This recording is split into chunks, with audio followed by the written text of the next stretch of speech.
Hey there, guys, what's up? It's Aaron here with another episode of Tech News in the World Today. I haven't come up with a name for this show yet, but like I said, we're going to try to do this on a weekly basis, so let's get started with the news. We have a few news stories here that are pretty interesting, and one that leads into our story from last week, so I guess we'll start off with that one. The PlayStation Network, PSN, is now back online. At least for the United States, or so I've heard. I don't have a PlayStation 3, so I couldn't try that out, but I've heard that it's back up. Friends have been telling me that they can access the PlayStation Network again. So if you have a PlayStation, you should be able to access the network again and start playing online. They are still working on getting everything up, I believe, but you should be able to get back on now, at least if you're in the United States, and I'm sure they've brought it up other countries. I'll put a link in the description so you can check out if it's back up for you, or you could just turn on your PlayStation and find out. Anyway, the second news article that will be very interesting for Android users is that the Netflix application has finally come to Android users. It's previously been on the iPhone platform for quite a long time. It's been on the Xbox 360, the Wii, the PlayStation 3, and now it's finally come to Android. Now the depressing part, there's actually only a few phones, which are actually older phones, that support the Netflix application. And that's because of, I believe they're doing it for compatibility reasons. I don't think they've told us why, but those phones are. I'm looking at my list over here, so if you see me look over, that's why. The currently only supported phones are the HTC Incredible running Android 2.2, the HTC Nexus 1 running Android 2.2 or 2.3, the HTC Evo 4G running Android 2.2, the HTC G2 running Android 2.2, and the Samsung Nexus S. This is about the only, well, no, the G2 is fairly new, but the Samsung Nexus S running Android 2.3. So, if you have any of those phones, you should be able to use the new Netflix app. However, you actually have the opportunity to use the application even if you're not on a supported phone.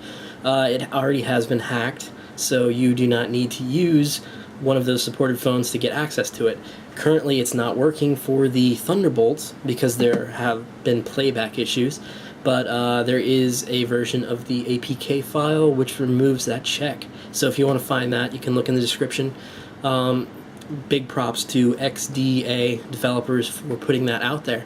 Those guys are awesome. So let's see here. What is our newest? What is another story? A lot of people have been talking about the newest Android platform that's supposed to be coming out, which is ice cream. You know, if you think about it, they go by letter. Froyo, ice cream, gingerbread, honeycomb. They do it in ABC order. That's pretty cool. But anyway, the newest version, ice cream, is going to end the segregation between the phone operating systems and the tablet operating systems. As you know, honeycomb was only for the tablets, and gingerbread was only for the phones. So ice cream should be a bridge between both of them, letting you use the it on both tablets and phones. So that should be pretty good because it's getting kind of weird to have only specific versions on specific devices. So this should put that back together, and you can read more about that in the description below.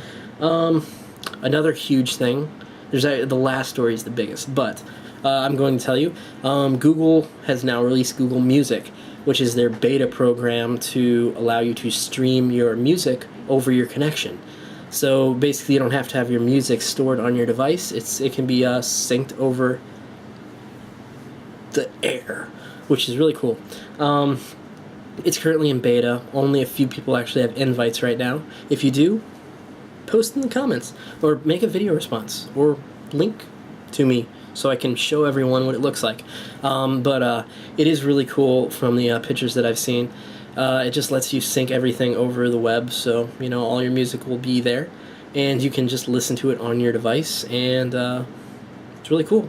Syncing everything, the way it's everywhere. You mean you don't have to store it all on your SD card and use all the space. Okay, the last thing I'm going to be talking about today is Microsoft purchasing Skype. Yes, so I'm sure many of you have already heard that Microsoft has purchased Skype for $8.5 billion. So that's quite a hefty fee, and they have purchased the company, which is really awesome. We'll see where they're trying to do with this. A lot of people are saying it's because they're trying to get ahead in the phone industry, because they're a little bit behind with the iPhone and Android. So hopefully we'll see what this happens. We'll see what happens with this. Kind of messed up those words. Anyway, if you thought these stories are interesting, you can always check out the full stories in the description below. I get a lot of these from, Reddit, Mashable, Redmond Pie, a bunch of different websites. But if you find any other interesting stories, you can always send them to me, either by YouTube messaging or contact@nettester.com. I'll try to put that right here so you can email me. But I'll also give you credit for it. Yes, that you submitted the story.